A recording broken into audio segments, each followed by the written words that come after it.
যখন দেখুন বৃষ্টি হচ্ছে তখন দোয়া করবেন, দোয়া কবুল হবে ইনশাআল্লাহ। দোয়া করার আগে একবার বলবেন আলহামদুলিল্লাহ, কমপক্ষে একবার বলবেন আলহামদুলিল্লাহি রাব্বিল আলামিন, একবার কমপক্ষে। মানে প্রথমে আল্লাহর প্রশংসা করবেন, তারপর একবার দরুদ পড়বেন আল্লাহুম্মা সাল্লি আলা মুহাম্মাদ ওয়া সাল্লিম, তারপর হাত তুলে দোয়া শুরু করবেন। বৃষ্টি পড়ছে, দোয়া শুরু করে দেন, দোয়া কবুল হবে ইনশাআল্লাহ। আজান দিয়েছে, আজান এবং একামতের মাঝখানের সময়টা আছে, এই সময়টা কাজে লাগান, দোয়া কবুল হবে ইনশাআল্লাহ। নামাজে দাঁড়িয়েছেন, সেজদায় গিয়েছেন, সেজদায় দোয়া করেন, দোয়া কবুল হবে ইনশাআল্লাহ। প্রশ্ন করে অনেকে যে ভাই সেজদায় কি বাংলায় দোয়া করা যাবে? হ্যাঁ যাবে, যদি আপনার নামাজটা নফল নামাজ হয়। কোন নামাজ হয়? ফরজ নামাজে করবেন না, নফল নামাজে করতে পারেন ইনশাআল্লাহ। সেজদায় বান্দা আল্লাহর সবচেয়ে কাছাকাছি থাকে, এই সময়ে বেশি বেশি দোয়া করতে রাসূল সাল্লাল্লাহু আলাইহি ওয়াসাল্লাম তাগিদ দিয়েছেন। দোয়া করলে ডাইরেক্ট কবুল হবে ইনশাআল্লাহ। পিতামাতার খেদমত করে দোয়া করেন, দোয়া কবুল হবে ইনশাআল্লাহ। এখন তো পিতামাতার খেদমত মানুষ করতে চায় না। এটা সেই যুগ যে যুগে পিতামাতার সাথে দাস দাসীর মতো আচরণ করা হয়। সন্তানরা ভুলে গেছো তোমরা যে তোমরাও একদিন পিতামাতা হবা, আমরাও কিন্তু একদিন পিতামাতা হব। যারা বিয়ে শাদী করেছে, সন্তান সন্ততি হয়েছে, তারা জানে এই যে প্রসব বেদনার একটা সেকেন্ড, 1 সেকেন্ড বা 1 মিনিট প্রসব যে বেদনা মায়ের হয়, এর ঋণ আমরা সারা জীবনে শোধ করতে পারবো না। পারবেন? এই কারণেই মায়ের পায়ের নিচ জান্নাতের কথা বলা আছে। মাদের সম্মান আল্লাহর কাছে অনেক বেশি, মেয়েদের সম্মান অনেক বেশি। এই নারীবাদী ফ্যামিলিস্টরা যা বুঝিয়েছে, ইসলাম এমন নয়। তো ইসলাম এমন নয়, ইসলামে মেয়ের মর্যাদা সবচেয়ে উপরে। সেই মেয়েদেরকে আমরা এখন কি করেছি? কাপড় চোপড় সব কমিয়ে কমিয়ে বেপর্দা করে রাস্তায় নামিয়ে দিয়েছে। যদি একটা মানুষ নিজের সম্মান না বোঝে, তাকে সম্মান কেউ দিতে পারে? নিজেকে চিনতে শিখুন। আমাদের সম্মান আল্লাহর কাছে অনেক বেশি। এটা বলছিলাম প্রিয় ভাইয়েরা, মায়ের পায়ের নিচে আল্লাহ পাক সন্তানের বেহেশতের কথা বলেছে। মা বোনদেরকে 4টা কাজ করতে বলো, অনলি 4টা কাজ। 5 ওয়াক্ত নামাজ যদি ঠিকমতো পড়তে পারে, 1 নাম্বার। 2, রমজান মাসে রোজা রাখে। 3 নাম্বার, পর্দা ঠিকঠাক মতো করে। আর 4 নাম্বার, স্বামীর আনুগত্য করে। ইনশাআল্লাহ জান্নাতের যে কোনো দরজা দিয়ে ইচ্ছা প্রবেশ করতে পারবে ইনশাআল্লাহ। এখানে স্বামীর আনুগত্যের কথা বলেছি, স্বামীর দাসত্বের কথা বলি না। আনুগত্য দাসত্ব এক জিনিস না। আনুগত্য মানে কি? আনুগত্য মানে আপনি স্বামীর যে কোনো ভালো কাজে আপনি তাকে সায় দিবেন, আনুগত্য। নামাজ পড়তে বলেছে, নামাজ পড়তে হবে। পর্দা করতে বলেছে, আপনি পর্দা করবেন। বেপর্দায় যাবেন, আপনি যাবেন না। এটা আনুগত্য। দাসত্ব কি? দাসত্ব হচ্ছে যে সে ভালো মন্দ যাই বলুক আপনি শুনছেন, এটা দাসত্ব। এটা করবেন না। মা বোনরা 4টা কাজ বাসায় গিয়ে আবার শুনিয়ে দিবেন। নবীজি বলেছেন 4টা কাজ কোনো মেয়ে করলে জান্নাতের যে কোনো দরজা দিয়ে ইচ্ছা প্রবেশ করতে পারবে। 1 নাম্বার, 5 ওয়াক্ত সালাত। 2 নাম্বার, রমজান মাসের সওম রোজা। 3 নাম্বার, পর্দা ঠিকঠাক মতো করবে, লজ্জাস্থানের হেফাজত। এবং 4 নাম্বার, স্বামীর আনুগত্য করা। মায়ের খেদমত করে দোয়া করেন, দোয়া কবুল হবে ইনশাআল্লাহ। বাবার খেদমত করে দোয়া করেন, দোয়া কবুল হবে ইনশাআল্লাহ। কোরআন তেলাওয়াত করে দোয়া করেন, দোয়া কবুল হবে ইনশাআল্লাহ। মনে করেন শেষ রাতে উঠেছেন, মানে শেষ রাত বলতে বোঝাচ্ছি এই ধরেন যে 2টার পর থেকে, এখন 2টা 2:30টার পর থেকে নিয়ে ফজর পর্যন্ত শেষ রাতে উঠেছেন। এই সময় আপনি যা দোয়া করবেন ইনশাআল্লাহ কবুল হবে। হ্যাঁ, বলতে বাধ্য হচ্ছি, এখনকার তরুণ সমাজ ওই 2টা 2:30টার দিকে ওই যে কার কার খেলা থাকে, ওই খেলাগুলো দেখার জন্য ওঠে, তাহাজ্জুদ পড়ার জন্য উঠতে পারে না। অথচ আল্লাহ পাক বলছেন কি, যে শেষ রাতে আল্লাহ পাক প্রথম আসমানে নেমে আসেন এবং আহ্বান করেন, কে আছো আমার কাছে কিছু চাইবে আমি দিব, কে আছো আমার কাছে রিজিক চাইবে দিব, কে আছো আমাকে ডাকবে আমি তোমার ডাকে সাড়া দিব, কে আছো আমার কাছে ক্ষমা চাইবে আমি তোমাকে ক্ষমা করে দিই। প্রিয় যুবক ভাইরা, আল্লাহকে মূল্যায়ন করতে শিখুন। এই সময়গুলোতে দোয়া করলে ইনশাআল্লাহ তাআলা আপনার দোয়া কবুল হবে ইনশাআল্লাহ। সবচেয়ে ইম্পর্টেন্ট হচ্ছে একটা, যেটা আমরা প্রত্যেক দিন পড়ি, প্রায় 17 রাকাত নামাজ পড়ি আমরা, ফরজ নামাজ। শুধু ফরজ নামাজের কথাই বলছি। এখানে আপনি 34টা সেজদা করেন। 17 রাকাত ফরজ, 34টা সেজদা করেন। প্রত্যেক সেজদায় যদি একটা করে দোয়া করতে পারেন ইনশাআল্লাহ আল্লাহ আপনার দোয়া কবুল করবেন। দোয়া কবুল করার কিছু জায়গা বলে দিলাম, বেশি বেশি দোয়া করতে হবে। আমরা উম্মার অবস্থাগুলোকে বুঝতে শিখব। এখানে এই 3 ব্যক্তি, এটা বলে আমি শেষের দিকে যাচ্ছি, একটু ধৈর্য ধরেন। এই 3 ব্যক্তি পড়ে গেছে গুহার মধ্যে। আমি বলছিলাম জেনা ছেড়ে দিলে তোমার দোয়া আল্লাহ পাক ডাইরেক্ট কবুল করবে ইনশাআল্লাহ। কীভাবে? এই দলিল দিচ্ছিলাম যে তারা বলছে আমাদের তো কোনো আমাদের নেক আমল যা আছে এটা দিয়ে দোয়া করতে হবে, কোনো অপশন তো নাই বের হওয়ার। একজন বলছে যে আল্লাহ আমি আমার পিতামাতার খেদমত করতাম, মাকে দুধ পান না করিয়ে কখনো দুধ পান করি নাই, আল্লাহ এই কাজটা যদি তোমার কাছে ভালো লেগে থাকে আজকে আমাকে এই বিপদ থেকে উদ্ধার করো। এই দোয়া করার সাথে সাথেই এই গুহা থেকে পাথরটা একটু সরে গেল এভাবে। আর জড়বস্তু আল্লাহ পাকের হুকুম মানে, আল্লাহ পাকের হুকুম মানে না খালি দুইটা শ্রেণীর মানুষ, এক হচ্ছে মানুষ আর একটা জিনজাত। এই পুরো প্রকৃতি আল্লাহ পাকের হুকুম মেনে চলে। আর জড় বলতে আসলে কিছু নাই, যদি আমি বোঝানোর জন্য জড় বলেছি, আল্লাহ পাকের হুকুমে সব কিছু জীবন্ত। এই যে মাটিতে আমরা বসে আছি না এখন, এই মাটি কিয়ামতের মাঠে সাক্ষী দিবে যে এখানে মাহফিল হয়েছিল। হ্যাঁ, ওইখানে বসে তুমি টিকটক করেছ, লেকচার শুনো নাই ভালো করে। একটা মাহফিলে যাচ্ছিলাম, দেখলাম যে এখন স্টেজে উঠি নাই, ওই সুযোগে দেখলাম যুব সমাজ রাস্তার পাশে দাঁড়িয়ে সিগারেট খাচ্ছে, ব্রেক নিচ্ছে আর কি, চা সিগারেটের ব্রেক। হুজুর আসলে আলোচনা শুনবো। তো এখানে এসে যদি আমরা মানে কোরআন সুন্নাহর বাইরে কোনো কাজ করি, এই মাটি আবার সাক্ষী দিবে। এটা দলিল কোথায় আছে? সূরা জিলজাল পড়ে দেখবেন। সূরা জিলজালের মধ্যে দলিল আছে যে আল্লাহ পাকের হুকুমে এই জমিন কথা বলবে ইনশাআল্লাহ, আল্লাহ পাক হুকুম করলে।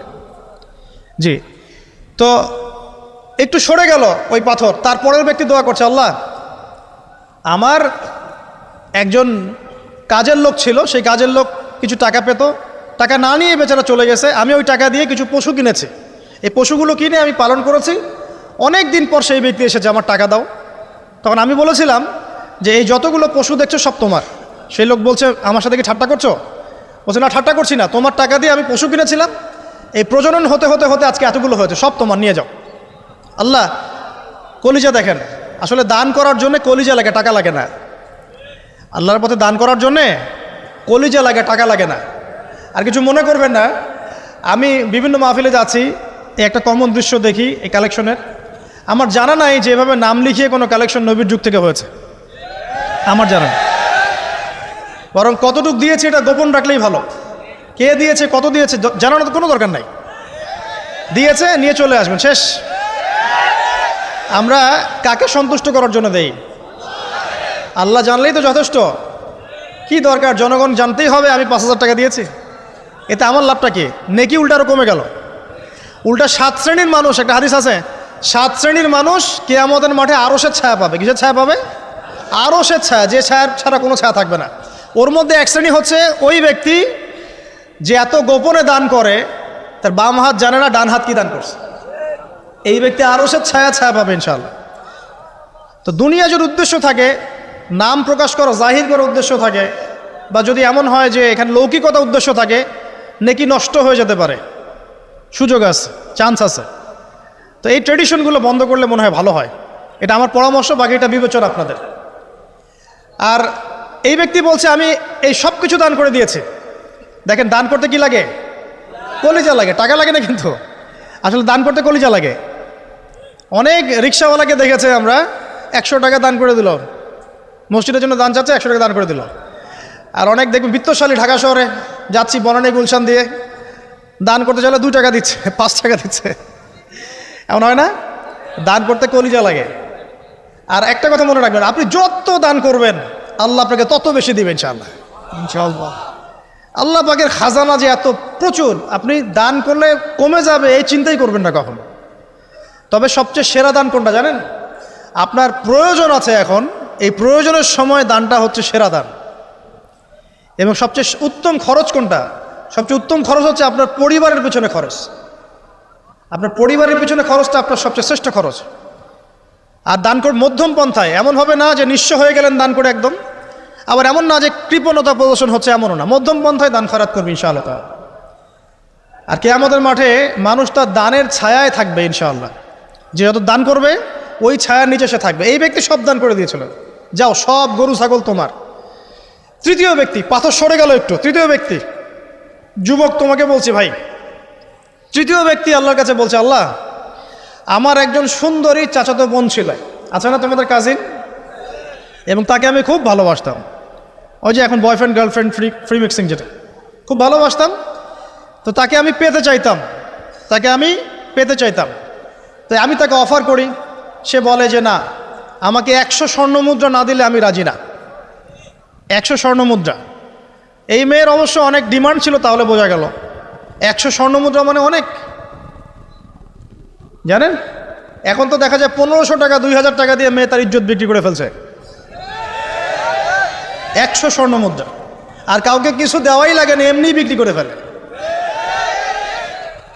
কত প্রশ্ন, কত যে প্রশ্ন আসে আমাদের কাছে যে ভাই বা হুজুর বা ভাইয়া ওস্তাদ, কত জীবনে এক পর্যায়ে ভুল করেছি, এরকম জেনায় লিপ্ত হয়ে গিয়েছিলাম, প্রেম করেছি ইত্যাদি, আমি কী করবো, আমার কি ভালো হওয়ার রাস্তা আছে কিনা, বা আমি তওবা করে ফিরে আসছি, আমি কি এখন বিয়ে করতে পারবো কিনা।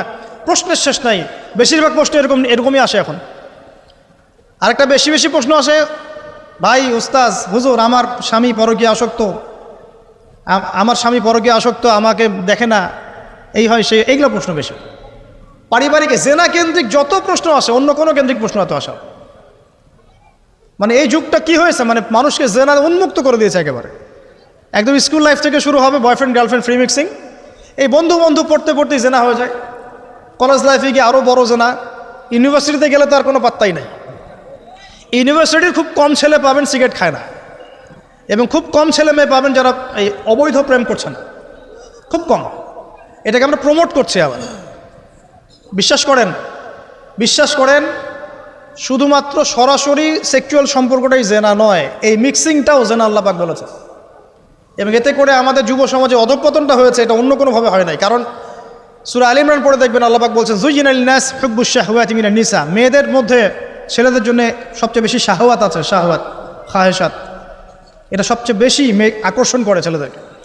সমাজের কাঠামো ভেঙে যাচ্ছে তো, সমাজের কাঠামো ভেঙে। আমরা তো বাইরে ভালো মানুষের লেবাস পরে আছি, দেখবেন বহু পরিবারে পরকীয়া চলছে, জানেন না, ভিতরে ভিতরে। আমরা তো লজ্জা এগুলো বলি না, চোখ লজ্জায় বলি না, চলছে এগুলো এখন কমন হয়ে গেছে। যে ফ্যাশন শোর নামে, বিউটি কন্টেস্টের নামে, এই সেই, মানে অশ্লীলতাকে প্রমোট করা হচ্ছে চতুর্দিক থেকে। রেপ ধর্ষণ দিন দিন বাড়ছে আর বাড়ছে। বাচ্চা কাচ্চা, ছোট ছোট বাচ্চা মেয়ে পর্যন্ত রেহাই পাচ্ছে না। এই কয়দিন আগে একটা মেয়েকে কত পিস পিস করে ভাসিয়ে দিয়েছে একেবারে, দেখেন নাই? কোথায় আছেন? সমাজটা কোথায় গেছে? আমরা ভালো মানুষের মুখোশ পরে বসে আছি। একটা মাহফিল করে কি সব হবে? কনস্ট্রাকটিভ কাজ করতে হবে। তারুণ্যের এই শক্তিটাকে আল্লাহর জমিনে দিনের প্রচার প্রসার প্রতিষ্ঠার কাজে ব্যয় করতে হবে। যতক্ষণ পর্যন্ত আমরা এরকম ভালো মানুষের লেবাস সাজে বসে থাকবো না, আমার ঘরেও ফেতনা ঢুকে আসবে, টের পাবেন না। যখন ফেতনা ছড়িয়ে পড়ে ওটাকে দমন করতে হয়। দমন না করলে ওইটা আমার ঘরেও ঢুকবে তো এক সময়, আমি একা ভালো থাকতে পারবো না তো। আরে দমন করার ক্ষমতা আল্লাহ পাক যাদেরকে দিয়েছেন তাদের উপর অবশ্য ওয়াজিব হয়ে গেছে এগুলো দমন করা। এখন তাদের উপর একটা ফরজ ওয়াজিব হয়ে গেছে দমন করা এগুলা, নাহলে আল্লাহ পাক কঠিন শাস্তির সম্মুখীন করবেন। একটা হাদিস বলে সামনে যাই, শেষ করে গুটিয়ে নিচ্ছি। নবীজি বলছেন একদিন ঘুম থেকে উঠে চোখ ঘষতে করছে লা ইলাহা ইল্লাল্লাহ, আল্লাহ লা ইলাহা ইল্লাল্লাহ। তার স্ত্রী সামনে জাইনাব বিনতে জাহাশ রাদিয়াল্লাহু আনহা, তিনি বলছেন ইয়া রাসূলুল্লাহ, কি হয়েছে, সমস্যা কি? নবীজি বলছেন ওয়াইলুল লিল আরব, আরবদের জন্য ধ্বংস, মিন শাররি কাদ ইখতারাব, কি ভয়ঙ্কর ফিতনা ধেয়ে আসছে। তখন তার স্ত্রী বলছেন ইয়া রাসূলুল্লাহ আনুহলিকু ওয়া ফিনা সালিহুন, আমাদের মধ্যে সৎ মানুষ ভালো মানুষ থাকা অবস্থাতেও কি আমরা ধ্বংস হয়ে যাব? নবীজি বলছেন বালা, অবশ্যই, নাম, হ্যাঁ অবশ্যই ধ্বংস হবে। ইযা কাসরাতুল খাবাস, যখন সমাজের মধ্যে অশ্লীলতাকে ছড়িয়ে পড়া হবে, যখন সমাজের মধ্যে অশ্লীলতা বেহায়াপনা ছড়িয়ে পড়বে, আলেম জালেম সব ধ্বংস হয়ে যাবে। এই সময় এখন আসে নাই? হারাম, একটা সামান্য একটা হারাম ঠুনকো একটা খেলাকে নিয়ে সারা বিশ্ব কি করতেছে দেখেন নাই? কি পাগল হয়ে গেছে একেবারে, কি অবস্থা মানুষের মধ্যে।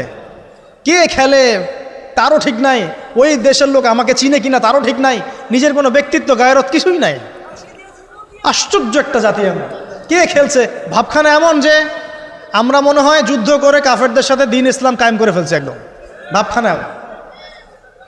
অথচ এগুলো তৈরি করা হয় কি জন্য? যাতে মুসলিম জাতি একদিকে ফোকাস করে থাকে, অন্যদিকে ওরা তাদের উদ্দেশ্য সাধন করবে। এখন সারা ওয়ার্ল্ডের চেহারা একদিকে ফিরাইছে, এদিকে দেখো, এই যে খেলা দেখো, আর বাকি পিছনে যে কাজগুলো ঠিকই করছে ওরা। দেখবে কি কাজ করছে কয়দিন পরে দেখতে পারবে।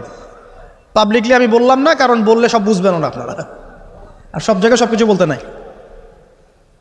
ওদের উদ্দেশ্য ওরা কখনো ভুলে যায় নাই। ওরা চাচ্ছে সারা বিশ্বটাকে শাসন করতে এবং মুসলিমদেরকে দমন করতে, এবং আপনাকে খেলতামাশায় ব্যস্ত রেখেছে। লাচো এখন যুবকদের কোনো হিতাহিত জ্ঞান পর্যন্ত চলে গেছে এখন। হিতাহিত জ্ঞান, তোমাকে এইভাবে চুল কাটতে কে বলছে? তোমাকে এইভাবে চুল কাটতে কে বলছে? এদিকে একদম ছিলে রেখে দিছো, এখানে মাঝখানে উঁচা একটা ময়ূরের মতো রেখে দিছো, মানে এভাবে চুল কাটতে তোমাকে কে বলছে? কে তোমাকে মেসির ফলো করতে বলছে? তোমার জন্য রাসূল সাল্লাল্লাহু আলাইহি ওয়াসাল্লামের বাবরি চুলের সুন্নত নাই? আজীব একটা ব্যাপার। দাড়ি রাখছো, বিরাট কোহলির মতো দাড়ি রাখছো, কেন?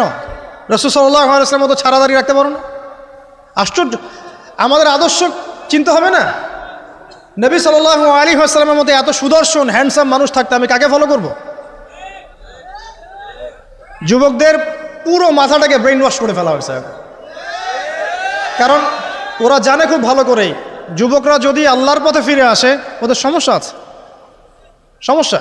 এই কারণে তোমাদেরকে ভুলিয়ে রাখা হচ্ছে। নিজের জীবনের মূল্য দিতে শেখো। আল্লাহ রাব্বুল আলামিন তোমাকে আমাকে সৃষ্টি করেছেন, আল্লাহ পাক আমাদের হাতে এই দিনের বিজয় দেখতে চান। আল্লাহ পাক চান যেন আমরা আল্লাহর দিনটাকে পালন করি, প্রসার ঘটাই। ইনশাল্লাহ এক সময় দিন প্রতিষ্ঠা হবে ইনশাল্লাহ। আর আমরা যদি খেলতামাশায় মত্ত থাকি তাহলে দিনের প্রচার কে করবে? প্রসার কে করবে? আর সব কি ওলামায়ে কেরামের দায়িত্ব? সাধারণ মানুষের কোনো দায়িত্ব নাই? সবাই এখন এই যে ডক্টর হতে চান, ইঞ্জিনিয়ার হতে চান, ভালো কথা, হন। এবং সবসময় দেখা যায় আলেম ওলামাদের সবার ভুল ধরার চেষ্টা করতে থাকেন। আপনি নিজে আলেম হচ্ছেন না কেন? তাহলে আপনি নিজে আলেম হন না কেন? নিজে একজন মুফতি হচ্ছেন না কেন? নিজে একজন মুহাদ্দিস হচ্ছেন না কেন? এতই যদি ভুল ধরতে পারেন অনলাইনে, আপনি নিজে একজন আলেম হয়ে দেখান না কেন? তারপর দুটো কথা বলেন যাদের সামনে, দেখেন মানুষ কীভাবে রিসিভ করে। কত সহজ এই কাজটা। নিজে কিছু করছেন না, সারাদিন মানুষের পিছনে লেগে আছে। দেখবেন কিছু মানুষ আছে এই মুসলিম সমাজের মধ্যেই, আমি তো লম্বা করে ফেলছি হয়তো বা, মুসলিম সমাজের মধ্যেই কিছু মানুষ ইসলামের লেবাস পোশাক পরেই আছে, কিন্তু এরা মুসলিমদেরকে ছোটোখাটো বিষয়ে ব্যস্ত রেখেছে। হাত বাঁধা, রফুলিয়া দেন, জোরে আমিন, পায়ে পা, এই কিছু কিছু সিলি বিষয়ের জন্য বলছি যে বড় বড় বিষয়গুলো বাদ দিয়ে ছোটোখাটো বিষয়গুলো কিনে উম্মাকে ইখতিলাফে ব্যস্ত রেখে দিয়েছে। ভাবখানে এমন যেন ইসলামের সব বিষয় প্রতিষ্ঠা হয়ে গেছে, এখন এই 4টা বিষয় বাকি আছে। ভাবখানে এমন, অথচ সারা ওয়ার্ল্ডের মধ্যে ইসলাম আস্তে আস্তে সংকুচিত হয়ে গেছে। আমরা কবে স্মার্ট হব? প্রিয় ভাইরা, মনে রাখবেন আমরা সবাই মিলেই মুসলিম জাতি। পলিটিক্যাল লিডার্স আছেন, প্রশাসনের লোক আছেন, আমাদের যুবক যুবতী, তরুণ তরুণী, সবাই মিলেই আমরা এই উম্মা জাতি। আমরা কেউ কারো শত্রু নই, কেউ কারো দুশ্মন নই। সবার মধ্যে ভালো কিছু পাবেন, ভালো নিয়ে নেন, খারাপটা ছেড়ে দেন। উম্মাকে ঐক্যবদ্ধ করার চেষ্টা করেন। এই ছোটোখাটো বিষয়গুলোকে ইখতিলাফ বন্ধ করেন, আল্লাহর ওয়াস্তে বন্ধ করেন। বড় বড় বিষয়গুলোর দিকে ফোকাস করেন। তরুণদেরকে শিক্ষিত করেন, আদর্শ পরিবার করেন, শিক্ষা অর্জন করেন, জ্ঞান অর্জন করেন, বড় আলেম স্কলার হন, বিশ্বকে নেতৃত্ব দেন। পলিটিক্স করলে ভালো করে করেন, যাতে করে আপনার দ্বারা দুনিয়ার দিনের খেদমত হয়, আলহামদুলিল্লাহ। ইকোনমিক্স হলে ভালো করে হন, বিজ্ঞানী হলে বড় বিজ্ঞানী হন, মানে আপনি বড় স্বপ্ন দেখেন। ইয়াং জেনারেশনকে নিয়ে আসেন ইসলামের দিকে, তাদের দ্বারা ইনশাআল্লাহ ইসলামের বিজয় হবে। ওই যুবক বলছে, আল্লাহ আমার এই চাচাতো বোনকে পেতে চাইতাম, সে 100 স্বর্ণমুদ্রা চেয়েছে। 100 স্বর্ণমুদ্রা সে বহুত কষ্ট করে অর্জন করে শেষমেশ ওকে দিল। দেওয়ার পর বলছে এখন আমাকে দাও। এখন সে প্রস্তুত, শুরু করবে, মানে দুজন কাছাকাছি এসে গেছে, এবার সেক্সুয়াল সম্পর্ক শুরু হবে কেবল। এই হওয়ার সময় এই মেয়ে বলে বসছে যে হে আল্লাহর বান্দা, আমি আমার সতীত্ব এতদিন পর্যন্ত হেফাজত করেছি, আল্লাহর দোহাই লাগে আমার সতীত্বটা নষ্ট করো না। কে বলছে? এই মেয়েটা বলছে। এবার এই ছেলে তাৎক্ষণিক সেখান থেকে উঠে গেল। হাদিসে এমন শব্দ এসেছে যে সেই ছেলে ওই মেয়ের মানে মাঝখানে বসে পড়েছে আর কি। ওখান থেকে সে উঠে গেল, উঠে স্বর্ণমুদ্রাও নিল না, স্বর্ণমুদ্রা রেখে দিয়ে সে আল্লাহর ভয় সেখান থেকে উঠে চলে আসলো, জেনা করলো না। সে বলছে, আল্লাহ ওই কাজটা যদি আমি তোমার ভয়ে করে থাকি, তুমি যদি জানো, আজকে এই পাথরটা এখান থেকে সরিয়ে দাও আল্লাহ। আল্লাহ পাক সেই পাথরটা পুরো সরিয়ে দিলেন এখান থেকে। চাক্ষুষ মৃত্যুর হাত থেকে আল্লাহ পাক বাঁচালেন কোন ওসিলায়? জেনা থেকে দূরে থাকার ওসিলায়। প্রিয় যুবক ভাই এবং যুবতীদেরকে বলবো, চারিত্রিক পবিত্রতা হেফাজত করেন, আল্লাহর ওয়াস্তে নিজের জীবনটাকে পবিত্র করেন, দিনের ইলম অর্জন করেন, বেশি বেশি আমল করেন, ভালো কাজে ব্যস্ত থাকেন, সমাজ কল্যাণমূলক কাজ করেন, বেশি ভালো কাজে ব্যস্ত থাকেন। খারাপ সার্কেলের সাথে মিশিয়েন না, ভালো সার্কেলে মিশেন। আলেম ওলামার সাথে সম্পর্ক রাখেন, মাদ্রাসার সাথে একটু যোগাযোগ রাখেন, দিনী হালাকাগুলোয় বসেন। এই অহেতুক ফাহেসা কাজগুলোতে সময় নষ্ট করেন না। কোরআন তেলাওয়াত করেন, বেশি বেশি করেন, দিনী বইপত্র পড়েন। এই যে ভ্রাম্যমান লাইব্রেরিগুলো আছে না, বই পড়েন। আমি বলছি না শুধু ইসলামিক বই পড়তে হবে আপনাকে, আপনি অর্থনীতির বই পড়েন, সমাজবিজ্ঞানের বই পড়েন, রাষ্ট্রবিজ্ঞানের বই পড়েন, জিওপলিটিক্যাল বইগুলো পড়েন, কোরআন সুন্নাহ তো পড়বেনই, শিক্ষিত হন ইনশাআল্লাহ তাআলা। আজ হোক আর কাল হোক আমরা বিশ্বাসী ওই যে যুগটা ছিল, যে যুগে মুসলিমরা সারা বিশ্ব দাপটের সাথে দাপিয়ে বেরিয়েছে আর কি, প্রত্যেকটা ডিপার্টমেন্ট মুসলিমরা রুল করেছে, ইনশাআল্লাহ আবারও সেই সময় ফিরে আসবে ইনশাআল্লাহ। আমরা বিশ্বাস করি আল্লাহ রাব্বুল আলামিন তার রাসূলের মাধ্যমে জানিয়েছেন যে ফিতনাময় পরিবেশটা চিরস্থায়ী হবে না। এখন হয়তো ফিতনা চলছে, কিন্তু এরপরে আসবে ইনশাআল্লাহ তাআলা আল মাহদির যুগ। কার যুগ? ইমামুল মাহদির যুগ আসবে ইনশাআল্লাহ। তারপরে ঈসা ইবনে মারইয়ামকে আল্লাহ পাক পাঠাবেন এবং যত দুশমন আছে ইসলামের সবার সাথে সরাসরি ব্যাটল হবে, হাদিসে বলা আছে, কিছু করার নাই। এবং সেই যুদ্ধগুলোতে মুসলিমরা জিতবে ইনশাআল্লাহ। তারপরে সারা বিশ্বে ইসলামী খেলাফা কায়েম হবে ওই জেরুজালেম থেকে ইনশাআল্লাহ আযজা ওয়া জাল। আমরা দোয়া করি আল্লাহ রাব্বুল আলামিন আমাদের যুব সমাজকে যেন কবুল করে নেন, আমিন, এবং তাদেরকে এই জাগতিক ফিতনাগুলো থেকে আল্লাহ পাক হেফাজত করুন। আমাদের সতীত্ব, পবিত্রতা, চরিত্রের সৌন্দর্য আল্লাহ পাক যেন অটুট রাখে, জেনা থেকে আল্লাহ পাক যেন বাঁচিয়ে রাখে। আল্লাহ পাক আমাদের সবাইকে দিনের এলেম অর্জন করার তৌফিক দান করেন, জীবন সম্পর্কে সচেতন হওয়ার তৌফিক দান করেন, সময়কে মূল্যায়নের তৌফিক দান করেন, খাস পর্দায় থাকার তৌফিক দান করেন মা বোনদেরকে, এবং আমাদের মধ্যে উম্মার ঐক্যের জন্য কাজ করার তৌফিক আল্লাহ পাক সবাইকে দান করেন, আমিন।